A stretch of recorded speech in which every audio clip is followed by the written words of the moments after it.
السلام عليكم ورحمة الله وبركاته. وكم نجرتني وردفتوتا في كبجمتوتا channel رزان توب channel لكن وردفتوتا كيا channel كيتسني نموني فيديو كيا إلى التن قوتون إسا تكو نسو عمانتين ولنقودين أورومو قوتو كان سغالي كان دقيتني في أكسوم أفان كان بيتن هندي كيسن سبسكرايب كان قوتن إفاما كبجا وجين سنفيرا كنافي أوروموتيا أورومون بايدا أموتيو أورومون akkasuma يوتيوبي irraa subscribe isin eegu hedduudha. Kanaaf isin malee Oromoon biraa hin jiru waan ta'eef walojjiin dhaabadhaa bakkee diimtuu san tuqaa fi isinin jedha. Kanaaf har'aa kan hin qabadhee dhufee rakkina mana keenya hundaayyuu yookiin ammoo rakkina namni hedduu walumaa galatti rakkina nama hundaa jechuun hin danda'ama. Rakkina furfuriiti yookiin ammoo faangasii rifeensa keenyaati. Kanaaf furmaanni isaa irra caalaa namoota hedduu biratti kan beekaman akkasuma mootuyyuu kan namni kenna gadi fageenyaan hubatee ittiin fayyadamneedha yookiin ammoo tuffatee bira taruudha.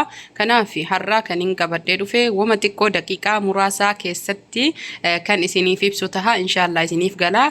Kanaaf furfurii yookiin faangasii rifeensa keenna akkamitti ofirraa balleessinaa kan jedhu dhibbaatti kan isinirraa balleessu kan qabadhee isiniif dhufe ani jalqaba irratti wanni godhuu qabnu qurunfudii fi zinjibila walitti danfifne booda sanii ammootu qopheeffannee yeroo dhiqachuu barbaannu rifeensa keenya jechuudha. Torbaanitti allama dhiqachuu qabna rifeensa keenya. Shaampoo ittiin dhiqannu ammootu kunoo haaluma kana fakkaatuun an isiniif kaaya isin filattanii ittiin dhiqachuu hin dandeettanii. Kunoo shaampoon kun shaampoo hedduu bareedaadha. Akkasuma rifeensa keenya kan argitanii faayidaan alaa nu keessa taa'ee furfuriin cicciree akkanumaan taa'u yeroo muraasatiif torbaan tokkoof jechuudha waan inni nurraa yaasu seenaa kan faayidaan ala tahee laamshachi keessa furfuriin taa'e nurraa yaasee furfuricha kenna waan qulqulleessuuf jecha waan tokkollee sodaatinaa hin shakkina. Yeroo jalqabaatiif shaampoo kanaa yoo dhiqattan rifeensi kan isinirraa waan yaa'u fakkaatuu fi akkasuma ammootuyyuu waan garmalee ciccituu fakkaata. Garuu inni kukkutuu yookiin isinirraa yaasu osoo hin tahin isin gargaaruu jira yookiin isin gargaaruu jira. Akkamitti yoo kan jettan tahe rifeensa keenya sababa furfuriitii fi buqqee irraa buqqaanii yookiin ammoo akkasuma laamshaanii wal maratanii achi keessa kataa'an kana qulqulleessee buqqee keenya gara alaatti ka faayidaa hin qabne faayidaan ala baasee kanaafi booda sanii ammoo sammuu keenya yookiin buqqee keenya kan qulqulleessu taha. Kanaafi kanatti aansitanii shaampoo kanaa yoo dhiqattanii jettan zinjibila amma argitan kana boodaraa isaa yookiin harcee isaa yoo ta'e ammoo yeroo dhiqattan shaampoo waliin maytanii ittiin dhiqachuu qabdanii.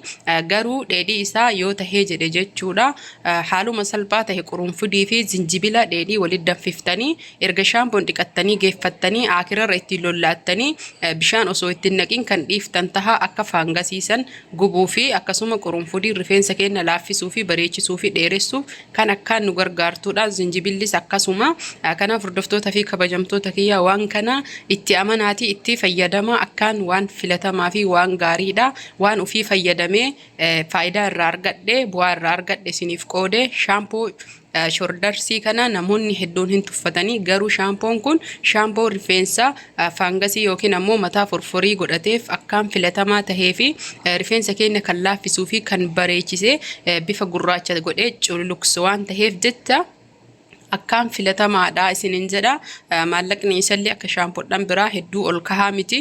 Akkasuma mootuyyuu rifeensa keenya buqqee keenya qulqulleessuuf furfurii irraa yookiin faangasii irraa bilisa godhuuf kan hedduu nu gargaaru taha. Kanaaf viidiyoo har'aa isinitti dheeressu haaluma kana fakkaatuun akka laaltanii irraa fayyadamtan abdii qaba. Hordoftoota fi kabajamtoota kiyya subscribe naa godhaa like naa godhaa jedhee irra deddeebi'ee kabajaadhaan isin gaafadhaan ga viidiyoo biraatii walitti deebinutti horaa bulaa Oromootiyya nagahatti.